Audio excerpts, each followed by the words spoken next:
हरे राम राम राम हरे हरे। सर्वग्रे श्री भगवानेर भिन्न प्रकाश विग्रह श्री भगवत ज्ञान प्रदाता भगवानेर सेवा अधिकांत सरस्वती स्वामी ठाकुर परमश्री गुरुपाद पद्मो नेत्रलीला प्रविष्टो वैष्णवपाद परमहंस कुल चूड़ामणि ठाकुर शिलो गौर किशोर दास बाबाजी गोस्वामी महाराज गौड़िया मठेर पूज्य सकलेर पूज्य सप्तम गोस्वामी भक्तिर भगीरथ नेत्रलीला प्रविष्टो ओम विष्णुपाद सच्चिदानंद श्री भक्तिनाथ ठाकुर तथा संप्रदाय द्वारा नियुक्त सकल आचार्यवृंद ओ शुद्ध भक्तवृंद सकलेर श्रीपाद पद्मे जानाय धन्यवाद प्रणाम।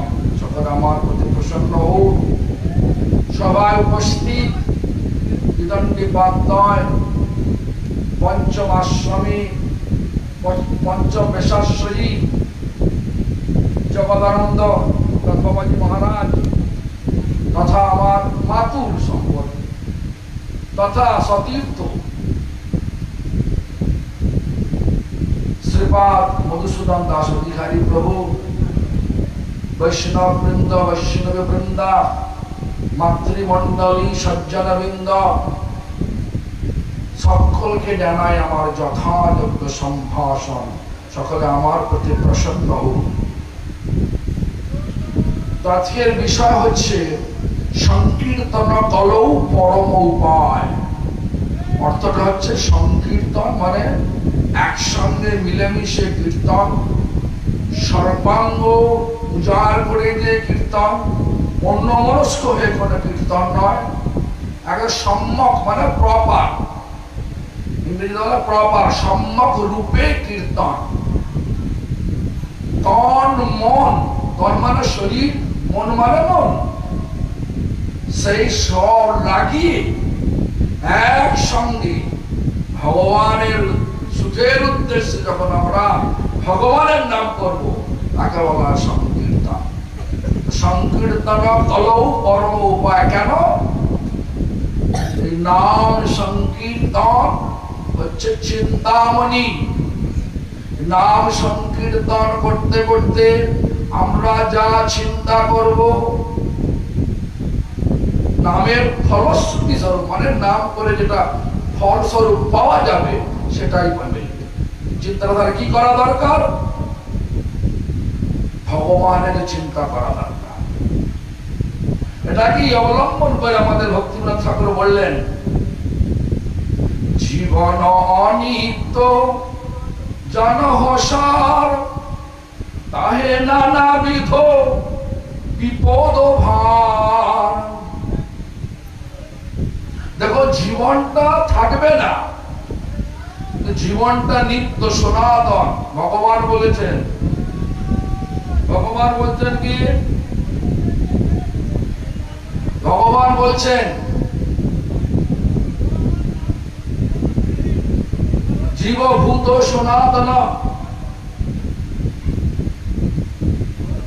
মমই বংশ জীব লোকে জীব আমারই বংশ ভগবান সনাতন জীব সনাতন মমই বংশ জীব লোকে জীবভূত সনাতন আমরা সনাতন আনন্দের কাছ থেকে আসছি। আনন্দ মানে যেখান থেকে আনন্দ পাওয়া যায় উৎস আনন্দ উৎপত্তি হয় সেটা কে ভগবান ভগবানের মূর্তি মূর্তিটাই আনন্দের মূর্তি প্রেমানন্দময় মূর্তি প্রেমের মূর্তি আনন্দের মূর্তি শান্তির মূর্তি হচ্ছে ভগবান।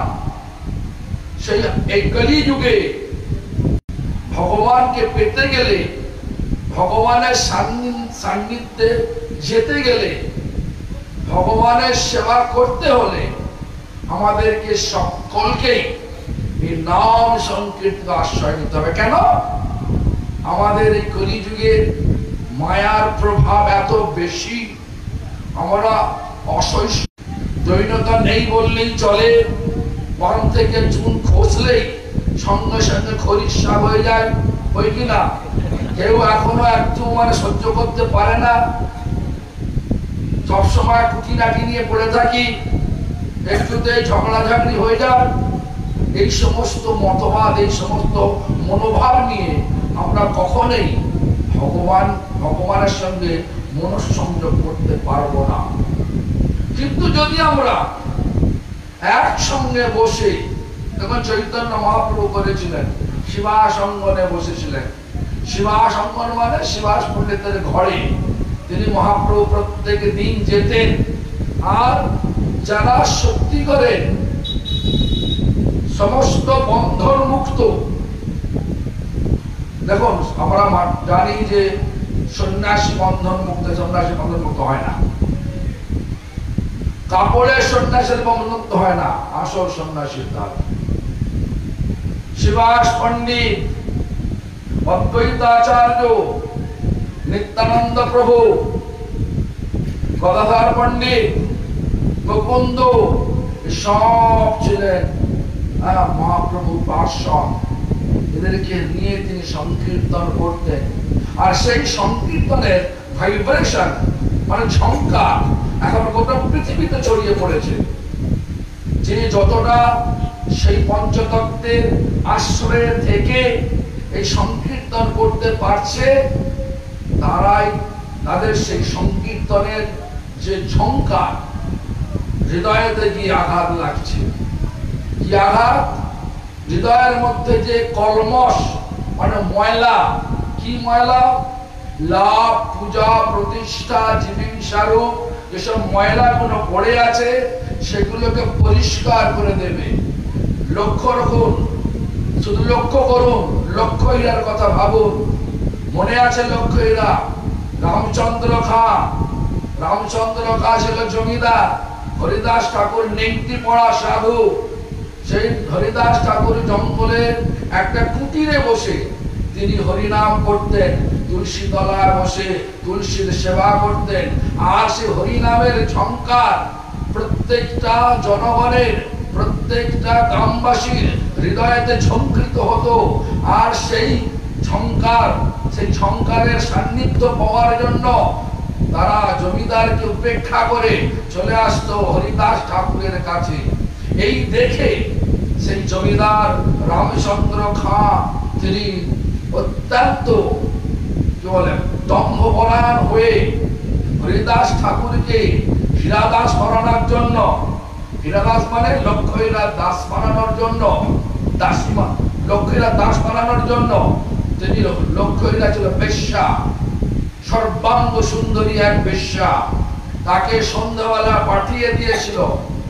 যখন হরিদাস ঠাকুর হরিনাম করছেন আর অঙ্গভঙ্গির দ্বারা লক্ষ্য হীরা তার অঙ্গকে সাজিয়ে অঙ্গভঙ্গির দ্বারা তাকে ইঙ্গিত করতে লাগলো, হে হরিদাস, আমি তোমার কাছে আমার আশা পূর্ণ করার জন্য এসেছি, তুমি বলো কখন হবে আমার আশা পূর্ণ করবে। হরিদাস ঠাকুর বললেন, তোমার আশায় পূর্ণ করব, আমার নামটা সম্পূর্ণ করতে দাও। সারা রাত কেটে গেল, নাম সংখ্যা পূর্ণ হলো না। প্রথম দিন চলে গেল, দ্বিতীয় দিন আবার এলো সন্ধ্যাবেলায়, দ্বিতীয় দিন চলে গেল, তৃতীয় দিনের বেলায় লক্ষ্য হীরা তার সমস্ত কলমশ, হৃদয়ের কলমশ, চিত্তের কলমশ সব ধুয়ে গিয়েছিল। তখন সে ধুয়ে মানে পরিষ্কার হয়ে গিয়েছিল। সে তখন তিনি বুঝতে লাগলেন যে আমি যেটা করছি সেটা অন্যায়, অপেক্ষা করছি, যাও তুমি কি করতে যাও? বলছে আমাকে ক্ষমা করে দিন, আমার প্রায়শ্চিত্ত স্বরূপ কি করতে বলুন। প্রায়শ্চিত্ত বললেন যে তুমি যাও, বাড়ি যাও, এই বৃত্তি অবলম্বন করে তুমি যেসব সম্পদ করেছো সেগুলো সব ব্রাহ্মণদের মধ্যে বিলিয়ে দাও। আর মাথা মুড়িয়ে মানে মাথা ন্যাড়া করে ফেলে, একটা মহিলাকে বলা যায় মাথা ন্যাড়া করো, মাথা ন্যাড়া করে আমার কাছে আসো, হরিনাম দেব। হরিনাম, হরিনাম সর্বোত্তম। কেন? প্রায়শ্চিত্ত সর্বোত্তম। হরিনাম আমাদের পাপ প্রবৃত্তিকে নষ্ট করে দেয়। শুধু এটা তো গেল লক্ষ্যহীরার ক্ষেত্রে, দেখলাম নামের শুদ্ধ ভক্তের মুখ উচ্চারিত নামের প্রভাব হৃদয়কে গলিয়ে দিল, হৃদয়ের কলমশকে পরিষ্কার করে দিল, আর হৃদয়তে আমাদের উপলব্ধি হয়ে গেল আমরা যেটা করছি সেটা ভালো নয়, সেটা দোষণীয়, আমাকে দোষ কাটাতে হবে, আমাকে প্রায়শ্চিত্ত করতে হবে। তারপরে হরিদাস ঠাকুর হরিনাম দিলেন, আর সেই লক্ষ্য হয়ে গেল বড় এক মহান্তি, বড় বড় লোক সব তার কাছে জানতি। দেখবেন চৈতন্য চরিতামৃতে আছে। যাই হোক, এ তো গেল একটা কথা। এছাড়াও সুবুদ্ধি রায় নাম শুনেছেন? সুবুদ্ধি রায়, সুবুদ্ধি রায়, তাকে জোর করে মুসলমান করা হয়েছিল। আর তারপরে সে চিন্তা করো, তারপরে সে চিন্তা করতে আমার এই প্রায়শ্চিত্ত কি আছে। যখন বড় বড় পণ্ডিত সমাজে গিয়েছিল, সে বড় বড় পণ্ডিত সমাজ তাকে বলল যে বদনা জল খাইয়ে, যে বদনা ভর্তি জল খাইয়ে তোমাকে মুসলমান করা হয়েছে, সেই বদনা ভর্তি, বদনা মানে এটা গাড়ু বলে, গাড়ু বলে না, সেই বদনা ভর্তি তপ্ত ঘি মানে উত্তপ্ত ঘি পান করে তুমি তোমার শরীরকে ত্যাগ দাও। তো হয় না, সেটা আত্মহত্যা হয়ে যায়। আত্মহত্যা মহাপাপ, শুধু পাপ নয়, মহাপাপ। তাই সুবুদ্ধি রায় তাদের কথা না নিয়ে এলেন কোথায়? চৈতন্য মহাপ্রভুর কাছে বারাণসীতে। সমস্ত বৃত্তান্ত বললেন, প্রভু আমার এই দশা হয়েছে, প্রায়শ্চিত্ত বলুন। তিনি বললেন কি? চৈতন্য মহাপ্রভু কি বললেন? বললেন এক নামাভাসে সর্ব পাপ দোষ যাবে, সমস্ত পাপ দোষ কেটে যাবে। শুদ্ধ নাম নয়, নামাভাস। সূর্য উদয় হয়নি, সূর্যের আভাস দেখা যায়, অরুণোদয়কে সূর্যাভাস বলে। শুদ্ধ নাম নয়, শুদ্ধ নাম হবে পরে, অপরাধ শূন্য নাম নয়, শুদ্ধ নাম নয়, তার মধ্যবর্তী নামাভাস। নামাভাসের অনেক স্টেজ রয়েছে, অনেক স্তর রয়েছে। ছায়া নামাভাস, প্রতিবিম্ব নামাভাস আছে। এক নামাভাসে তোমার সর্বপাপ দোষ যাবে, আর নাম লইতে কৃষ্ণের চরণ পাইবে। আর কৃষ্ণের নাম লইতে কৃষ্ণের চরণে হবে স্থিতি। মহাপাতকী হয় এই প্রায়শ্চিতি। কি বিধান দিলেন? ওই নাম, নামকে চৈতন্য মহাপ্রভু প্রাধান্য দিয়ে বললেন এটাই তোমার আসল প্রায়শ্চিত্ত, নাম করো। আগে মায়াবাদী সব পণ্ডিতরা কি বললেন? তপ্ত ঘি খেয়ে তোমার শরীর ত্যাগ করো। সেটা কি হলো? আত্মহত্যা হলো। আর আমাদের এখানে কি বললেন? শুধু বললেন যে নাম করো, নাম করো, অপরাধ শূন্য নাম করো। আমরা ভক্তিপত্র কি বললেন? নগর সংকীর্তন কীর্তনটা লিখেছেন যে ভক্তিনাথ ঠাকুর। বুঝিল অরুণ পুরব ভাগে, দ্বিজমণি গোরা অমনি জাগে, ভকত সমূহ লইয়া সাথে গেলা নগর বাজে। তাথই তাথই বাজল ঘোল, ঘন ঘন তাহে ছাজের রোল। এই যে আজকে গেলাম না, এটাই তো হলো। এখন সকালে নেই, বিকালে হলো নাকি? আমরা সকালে গেলে হতো উদিল অরুণ পূর্ব ভাগে, এটা হতো। এখন উদিল মানে কি বলে, উদিল হবে না, পশ্চিম আকাশে ডুবিল, ডুবিল সূর্য। যাই হোক, এই ধরনের একটা ভাষা দিয়ে যদি করতো তাহলে এটা অ্যাপ্রোপ্রিয়েট হতো। কিন্তু আমরা ভাবলাম, ওরা ভাবতে হবে আমাদেরকে এখানে সূর্য অস্ত হচ্ছে, অন্য কোনো দেশ সূর্য উদয় হচ্ছে। ভগবানের জন্য সবটাই, শুধু ভারতবর্ষ নয়, তাই তো? এখানে দিল যে 15 ভাগে এখন পড়লে দোষ নেই। এই কীর্তনের একদম শেষের দিকে এসে দেখবেন ভক্তিনাথ লিখলেন, যেটা আমি আগে বলেছি যে জীবন অনিত্য, জীবনটা থাকবে না। জীবন থাকবে? দেখুন না, 10 বছর আগে আপনার চুল কালো ছিল, এখন সাদা হতে আরম্ভ করেছে। এই সীতারাম প্রভুকে দেখছি তার চুল রং করেছে, লাল লাল হয়ে গেছে, তাকে লাল লাল হয়ে গেছে। অনেকে দেখছে চুল রং করেছে, কালো কালো হয়ে যাচ্ছে। হ্যাঁ, তো যাই হোক, কালো করলে তার জোয়ার হবে না, রং করে কালো হবে। চামড়া তো কুচকে যাচ্ছে, শরীর তো শিথিল হয়ে যাচ্ছে। তো যাই হোক, সেটা দেখবেন আস্তে আস্তে আস্তে আস্তে ক্ষীণ হচ্ছে শরীর। দেখুন, বৃদ্ধকাল আয়ল সব সুখ ভাগল, পীড়াবশে হইল কাতর, সর্বেন্দ্রিয় দুর্বল, ক্ষীণ কলে বল, ভোগা ভাবে দুঃখিত অন্তর। এটা আমাদের বলছে, আর আমরা দেখছিও তাই। আমাদের দেখছি পরিস্থিতি দেখবেন, জীবন অনিত্য জনহসার, তাহির নানাবিধ বিপদ ভার। অনেক বাধা। বাড়িতে 2 ছেলে, একজন নাস্তিক একজন নাস্তিক, গন্ডগোল হয়ে গেল, লেগে গেল। স্বামী মানে, স্ত্রী মানে না। যেমন আমি হোটেলে গিয়েছিলাম, একজন মহিলা এসে বলছে, আমার স্বামী আমাকে আর থাকতে দেবে না, কিন্তু হরিনাম নেই। তোমার কি ইচ্ছা? ওদের নেওয়ার ইচ্ছা, তো নিয়ে নাও, নিয়ে নাও। ভগবান রক্ষা করার মালিক। যাই হোক, জানি না কি হচ্ছে, হয়তো যুদ্ধ লেগে গেছে। তো যেভাবে হোক, যত বাধা আসবে জানবে, তত ভগবানের কৃপা নেবে আসবে। এটাই বুঝতে পারি না। যত বাধা আছে তত ভগবানের কৃপা নেবে আসে। প্রহ্লাদকে লক্ষ্য করুন, প্রহ্লাদের কত বাধা।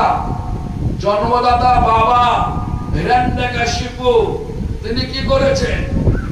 শুধু বলছেন, প্রহ্লাদ তুই স্বীকার কর আমি ভগবান, তোর বিষ্ণু ভগবান নয়। প্রহ্লাদ বলছেন, আরে তুমি অসুর শ্রেষ্ঠ, বিষ্ণু ভগবান। এইটুকু মাত্র 5 বছরের বালককে বাবা অনেক চেষ্টা করলো মারবার জন্য, মারতে পেরেছিল। পাগলা হাতির তলায় পায়ের তলায় ফেলে দিয়েছিল। পাগলা হাতি প্রহ্লাদকে প্রণাম করে চলে গিয়েছিলেন। বিষের মানে কি বল, বিষাক্ত বিষধর সাপের ঘরে ঢুকিয়ে দিয়ে প্রহ্লাদকে রেখে সারা রাত রেখে দিয়েছিলেন। সব ভগবানের চক্র ঘুরছে, সেই ভয়ে সব সাপ এক জায়গায় জড়ো হয়ে বসে আছে। প্রহ্লাদ বিষ্ণুর নাম করতে করতে সারা রাত কাটিয়ে দিলেন, আনন্দে রইলেন। তারপরে প্রহ্লাদকে গরম তেলের মধ্যে ছড়ে দিল। গরম তেল প্রহ্লাদের স্পর্শ পেয়ে একদম ঠান্ডা তেল হয়ে গেল, ফুটন্ত তেল ঠান্ডা হয়ে গেল। আশ্চর্য নয়? বিষয়টা ভগবত তো আছে আমাদের সপ্তম স্কন্ধে, শ্রীমদ ভাগ সপ্তম স্কন্ধে আছে তো আমাদের গুলো। তারপরে পাহাড়ের মাথা থেকে সমুদ্রের মাঝখানে নিক্ষেপ করা হয়েছিল। তাও কি হলো? প্রহ্লাদকে বরাহদেব এসে রক্ষা করে দিলেন সমুদ্রেতে। তারপরে আরো দেখুন, প্রহ্লাদকে নানা ভাবে মারবার জন্য চেষ্টা করলে, আগুনের মধ্যে ঢুকিয়ে দিলেন তার বোন হোলিকাকে দিয়ে। কেন? হোলিকা একটা সিদ্ধি ছিল, তার শরীরে অগ্নি স্পর্শ করবে না, অগ্নিদেবের বর ছিল। কিন্তু বর পাল্টে গেল। কেন? অগ্নিদেব ভগবানের দাস, ভগবানের ভক্তকে চক্রান্ত করে আগুনে পোড়াতে গেলে আগুন আর তার বর তুলে নেয়। তাই হচ্ছে হোলিকা হাতের প্রমাণ। দাদাকে বললো, দাদা আমার এসব সিদ্ধি আছে, তুমি আগুন জ্বালো, তোমার ছেলেকে নিয়ে আমি আগুনে প্রবেশ করব, আমার গায়ে আগুন স্পর্শ করবে না, তোমার ছেলে পুড়ে মরে যাবে, প্রহ্লাদ পুড়ে মরে যাবে। তা কি হলো? উল্টো হয়ে গেল। পাঠালো কে? ভগবান। ভগবান সবসময় রক্ষা করে। যত বাধা তত ভগবানের কৃপা নেমে আসে। শুধু আমাদের মনটাকে দৃঢ় করতে হয়। সেজন্য কি বললেন? জীবন অনিত্য জনহ সার, তাহে নানাবিধ বিপদ ভার। অনেক বাধা, নাম করলে অনেক বাধা, যদি বাহ্যিক পারিপার্শ্বিক লোকের বাধা না হয়, মনের বাধা আসবে অনেক, তাও যদি বাধা না হয় নিদ্রা পাবে অনেক। এই সমস্ত বাধা কাটাতে কাটাতে দেখবেন একদিন প্রেমের উদয় হয়েছে, চোখে আর ঘুম আসছে না। এখন তো হরিকথা শুনলেই ঘুম এসে যায়, হরিনামের মালা ধরলেই ঘুম এসে যায় নাকি? কিন্তু আর ঘুম আসবে না। তখন মনে হবে দিব্য বৃন্দাবনে কল্পতরুর নিচে রয়েছেন কে রত্নখচিত সিংহাসনের উপর, মানে রয়েছেন কে রাধা গোবিন্দ বিরাজমান রয়েছেন। সে রাধা গোবিন্দের রাধারানী কৃষ্ণের গলা জড়িয়ে আছেন। এই চিন্তায় বিভোর হয়ে তো হরিনাম করবেন। কেন? সাধনে চিন্তিবে যাহা সিদ্ধিকালে পাইবে তাহা। যেতে হবে কোথায়? স্বরূপ লাভ করে গোলকে যেতে হবে। কে বলছেন? আমাদের আচার্যগণ বলছেন স্বরূপে সবার হয় গোলকেতে স্থিতি। স্বরূপ লাভ করতে হবে। স্বরূপ লাভের উপায়টা কি? এই কীর্তন, নাম সংকীর্তন। নাম সংকীর্তন কলৌ বড় উপায়। স্বরূপ লাভ করতে হবে। আমরা স্বরূপে সবার হয় গোলকেতে স্থিতি। আর স্বরূপটা আমাদের কি? স্বরূপটা হচ্ছে ভগবানের নিত্য দাস। একদিনের দাস নয়, এক সপ্তাহের দাস নয়, এক মাসের দাস নয়, এক বছরের দাস নয়, এক জন্মের দাস নয়, জন্মে জন্মের দাস। এইটা প্রতিষ্ঠা করতে হবে হৃদয়তে। এই জন্য একদিন এলাম, মায়াপুরে গেলাম, 7 দিন 10 দিন পরিক্রমা করলাম, তারপরে যথেচ্ছাচার করলাম, এটা হবে না।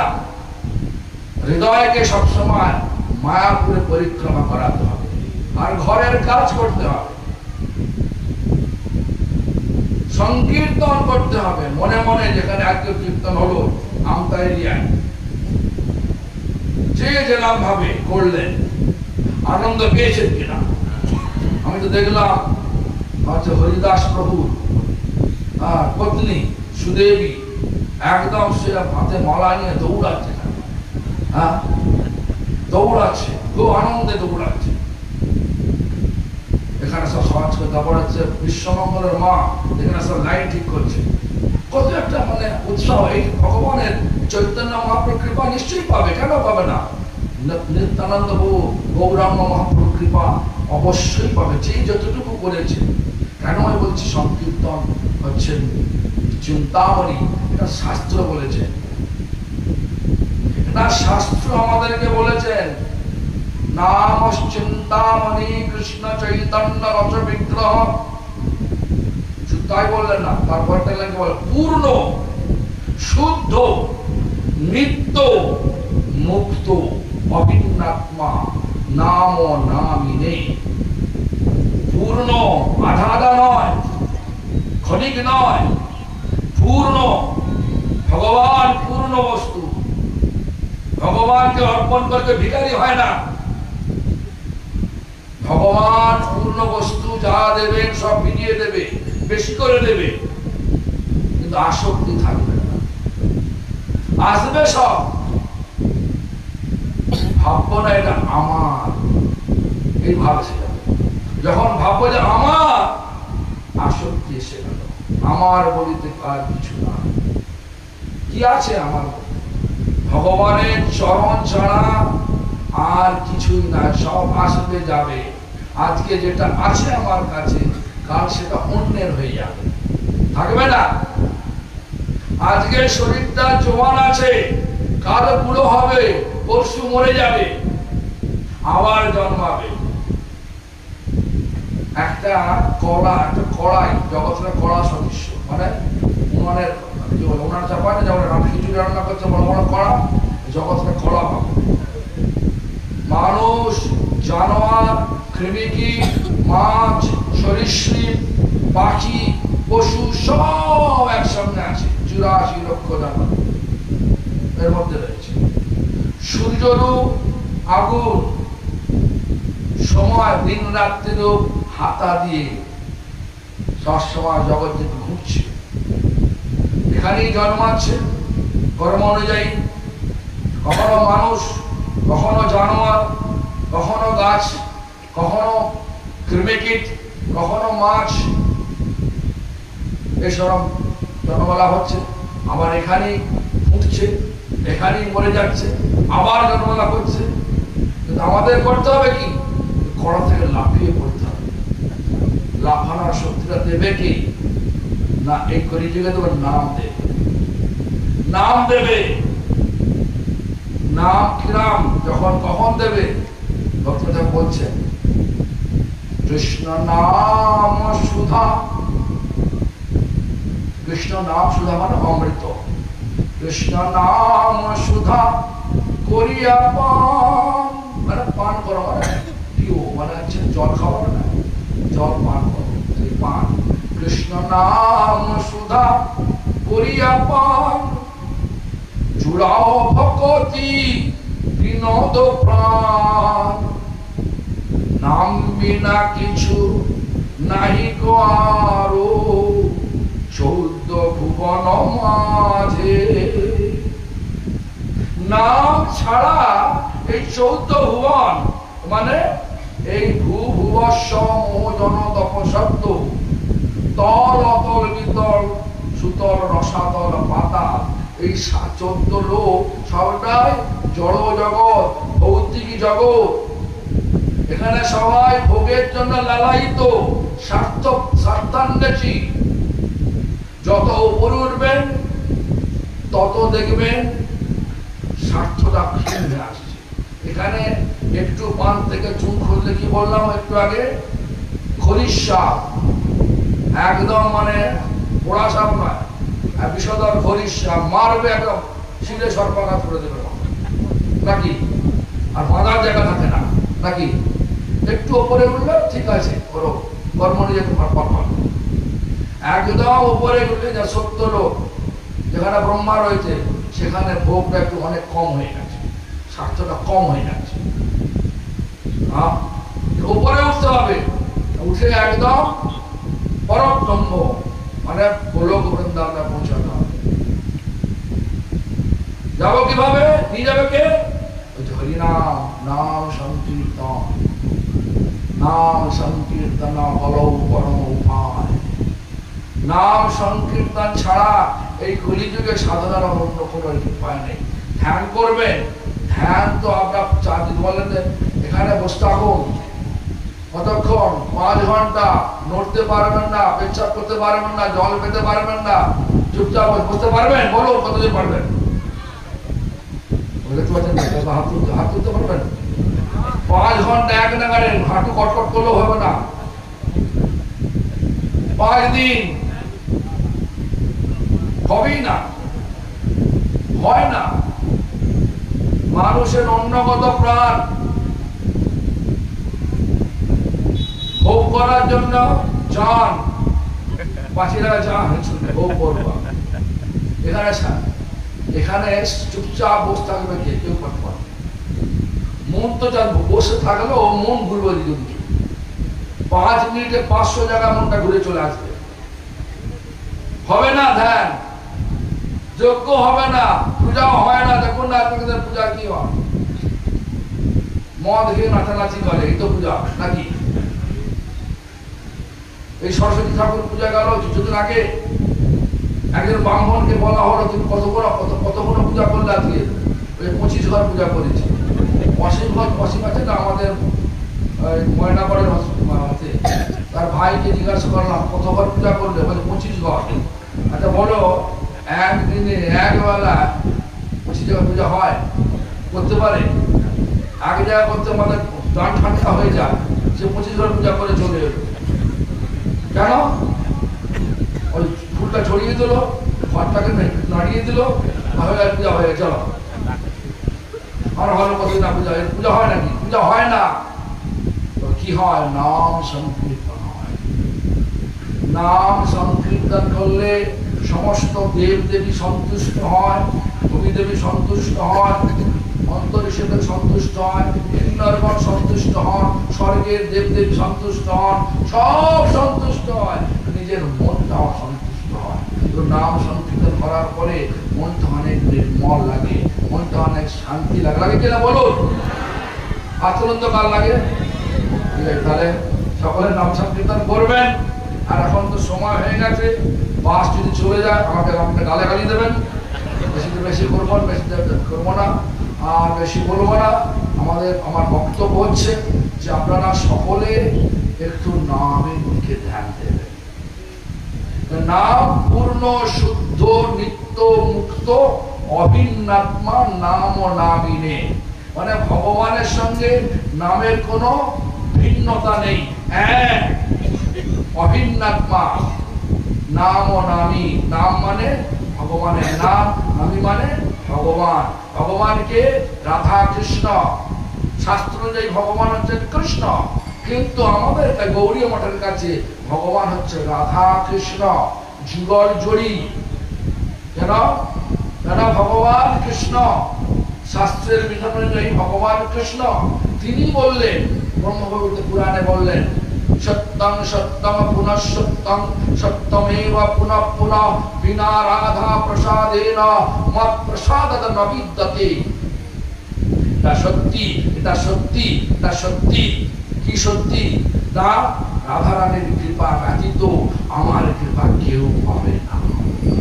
এই জন্য মহামন্ত্রের প্রথম শব্দ আছে হরে।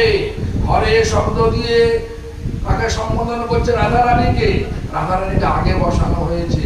আর নাম করার সময় চিন্তা করবেন, হে হরে মচ্ছিত্তম হৃদ্বা ভববন্ধনম উন্মোচনম।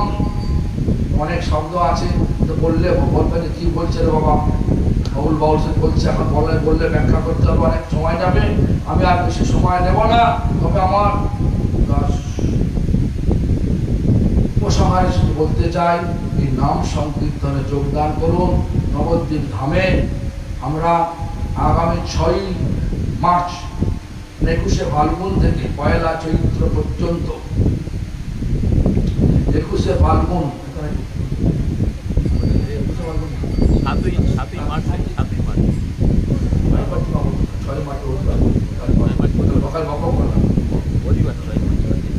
ফাল্গুন নাকি 21শে ফাল্গুন থেকে 1লা চৈত্র 10 দিন ব্যাপী, মানে 6ই মার্চ থেকে 15ই মার্চ, এই 10 দিন ব্যাপী আমাদের অন্যান্য বৎসরের ন্যায় গোপীনাথ গৌরীয় মঠ এবৎসরের নবদ্বীপ ধাম পরিক্রমা গৌরী জন্মোৎসব পালন করছে। এই 10 দিন উৎসবে যোগদান করার জন্য ব্যক্তিগত আমি আমার পক্ষ থেকে, মঠের পক্ষ থেকে এবং মঠবাসী সকল ভক্তের পক্ষ থেকে সকলকে জানাই সাদর আমন্ত্রণ, নিমন্ত্রণ। সকলে আসবেন। 10 দিন মনে পড়ে যেন বন্যা হয়েছে, বন্যা ঘরদোর ভেঙে গেছে, ঠাকুর কোথা জানেন? ঘর ভেঙে গেছে বলে কি জীবন শেষ করে দেবেন? বলো, ঘর ভেঙে গেলে কি করবেন? যে কোনো জায়গায় তার সঙ্গে থাকতে হবে। যে আমাদেরও যা মঠের যা জায়গা এখন তৈরি হয়েছে, 5 থেকে 600 ভক্তকে রাখার মতো। বাকি যদি হয় খুব টেনে টুনে রাখলে 600 ভক্ত, বাকি যদি হয় তাকে সেটা অ্যাডজাস্ট করতে হবে, সামঞ্জস্য করতে হবে। তবে হ্যাঁ, একদম সেই কি বলে গোলা আকাশে রাখা যাবে না, রাখবো না। আকাশের উপরে একটা ছাউনি দেওয়া হবে। যদি ঘরে জায়গা না হয়, ছাউনি দেওয়া হবে, প্রসাদ দেওয়া হবে। প্রসাদ দেওয়ার দায়িত্ব নিচ্ছি, কেন ওখানে রান্না করা হবে, যত ইচ্ছা খান। হ্যাঁ, 3 বেলা প্রসাদ দেওয়া হবে। আর উদণ্ড ভাবে 6 মার্চ অখণ্ড সূর্য উদয়াস্ত কীর্তন। এখন অন্যান্য বৎসর সূর্য উদয়াস্ত কীর্তন তত্ত্বাবধানে থাকতেন আমাদের ভক্তি সর্বস্ব সাধু মহারাজ। এখন তিনি আর আমাদের কাছে নেই, সদামে চলে গেছেন। এখন আমাদের সকলকে দায়িত্ব নিয়ে একদম সকলে মিলে সাধু মহারাজের সেই যাত্রাকে স্বাগত জানাবার জন্য, যাত্রাকে কোন রকম দুর্গম পথকে সুগম করার জন্য। কোথায় যাত্রা? গোলক যাত্রা। তা আমরা সকলে একসঙ্গে মিলেমিশে 6 মার্চ সূর্য উদয় থেকে সূর্য অস্ত পর্যন্ত অখণ্ড হরিনাম সংকীর্তন করব। সকলে এই সংকীর্তনে যোগদান করবেন। আর ওই দিনে সাধু মহারাজের উদ্দেশ্যে একটা উৎসব দেওয়া হবে। আর তারপরের দিন আমাদের যাত্রা শুরু হবে নবদ্বীপ ধাম পরিক্রমা, অন্তর্দ্বীপ আর সীমান্তদ্বীপ। এই পরিক্রমা আসবেন তো নাকি বলুন? দেখে আসবেন, হাত তুলুন তো দেখি।